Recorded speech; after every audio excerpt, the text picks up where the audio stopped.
નમસ્કાર, સ્વાગત છે આપનું ગુજરાત સુરક્ષિતમાં।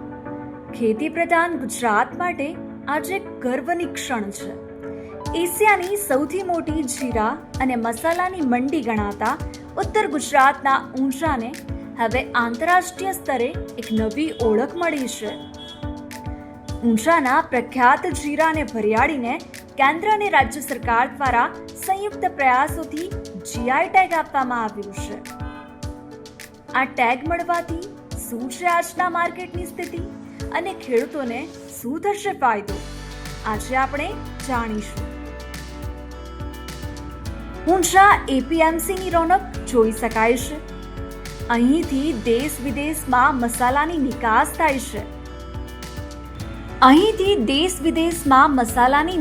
થાય છે।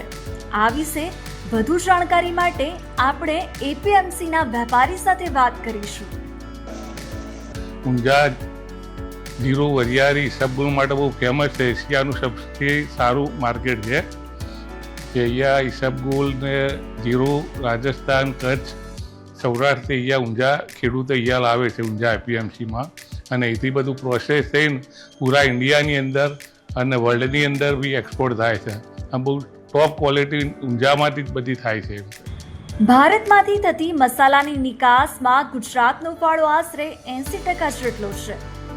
નાણાકીય વર્ષ 2024-25ના આંકડા પર નજર કરીએ તો મહેસાણાથી 101 દિવસોમાં આશરે 3,995 કરોડ રૂપિયાના મસાલાનો નિકાસ થયો છે।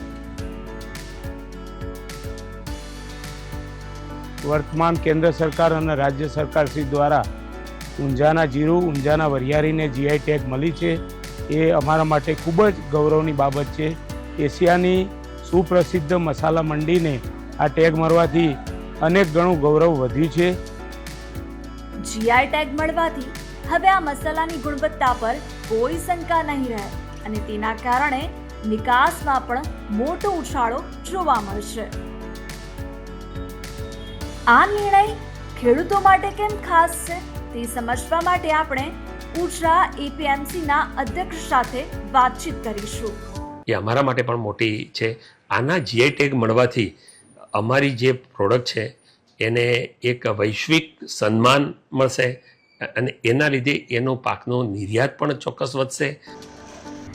જીઆઈ ટેગ માત્ર એક નામ નથી, પણ ગુજરાતની ખેતી અને મસાલા ઉદ્યોગ માટે એક મોટી મૂડી છે। આશા છે કે આગામી દિવસોમાં ગુજરાતના આ મસાલા વિશ્વના દરેક રસોડામાં પોતાની સુગંધ ફેલાવશે। જો તમને આ માહિતી ગમી હોય તો વિડીયોને લાઈક કરો અને અમારી ચેનલ ગુજરાત સુરક્ષિતને સબસ્ક્રાઇબ કરો। ફરી મળીશું એક નવા અહેવાલ સાથે।